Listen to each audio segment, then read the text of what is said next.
Ако може да кажеме дека по втор пат ги остави без див младите кои што ги фатило реге лудилото, истото може да се рече и за Тилман Отто или најголемиот и најпознат европски джентлмен, кој што стоеше вчудовидено на бината, слушајќи ја публиката која што место него ги пееше неговите песни. Магијата повторно блесна во Скопје, преку вибрацијата што пулсира во вените на присутните, кај кои што преовладеа посесивната еуфорија, жедни за нектарот што го цедаа наследниците на таткото на регето Боб Марли.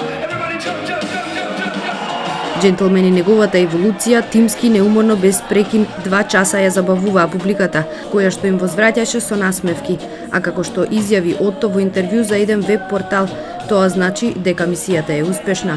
Сакам луѓето да ги направам барем за миг посретни, изјави джентлмен.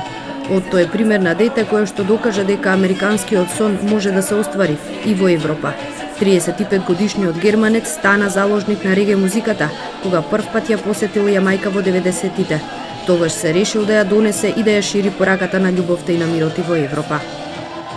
Ако немаше музика, сеќе беше мрачно. Музиката е прекрасен начин да го искажеме она што го чувствуваме.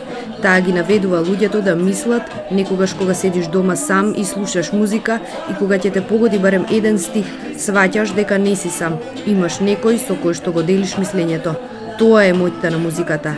Таа е најсилна од сите уметности, има изјавено джентлмен во едно поранешно интервју. По европската турнеја посветена на неговиот последен албум Diversity, која што завршува во септември, нема место за одмор. Неофицијално джентлмен ќе работи на нов албум. Поддршка има од семејството, како што изјавува, уште повеќе што во неговиот бенд пее и неговата сопруга Тамика.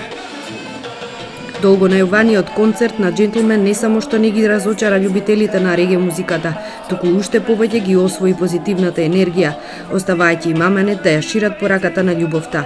Во одушевен од настапот и престојот, джентлмен вети дека повторно ќе го посети Скопје.